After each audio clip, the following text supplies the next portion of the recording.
আমড়া দিয়ে ডাল করব। মুগ আর মুসুরির ডালটা মিশিয়ে নিয়েছি। কাঁচা লঙ্কা দেওয়া হয়ে গেছে, আমড়াগুলো দিয়ে দিচ্ছি।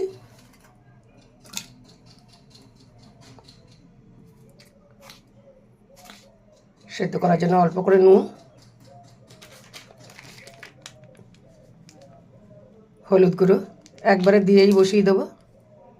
এখানে আলু নিয়ে নিয়েছি, আলু সেদ্ধ হবে। আলু সেদ্ধটা মাখবো, তার জন্য লঙ্কা আর পেঁয়াজ ভেজে নেব। কড়াইতে তেল দিয়ে দিলাম, লঙ্কাটা ভেজে তুলে নিয়েছি। এবার পেঁয়াজটাকে ভেজে নিচ্ছি। প্রথমে নুন দিয়ে লঙ্কাটাকে বেশ ভালো করে গুঁড়িয়ে নিতে হবে। পেঁয়াজটা ভাজা, শুকনো লঙ্কা আর সর্ষে ফোড়ন দেওয়া হয়েছে।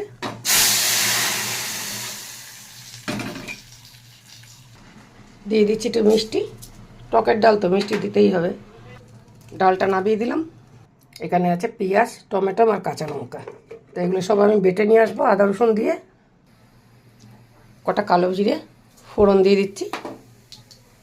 বেটে রাখা আদা রসুন পেঁয়াজ টমেটো কাঁচা লঙ্কা, হাফ চামচ করে লঙ্কা আর জিরে গুঁড়ো একসঙ্গেই দিয়ে দিলাম। দিয়ে দিচ্ছি নুন,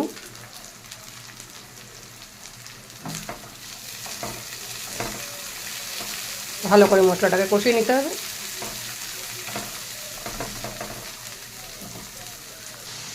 অল্প একটু লেবুর রস চিপড়ে দিয়ে দিচ্ছি।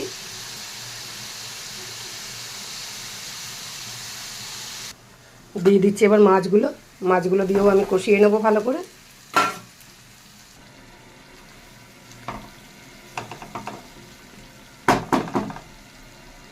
মাছটা আমার হয়ে এসছে, আমি নামিয়ে দেবো। কাতলা মাছের এই মাখনিটাও নামিয়ে দিয়েছি। আপনি এই কাতলা মাছের মাখনিটা দিয়ে পরোটা, পোলাও, ফ্রাইড রাইস, বিরিয়ানি সব খেতে পারবেন। একবার এরকমভাবে বানিয়ে খেয়ে দেখুন, খুব সুন্দর লাগবে। ধন্যবাদ।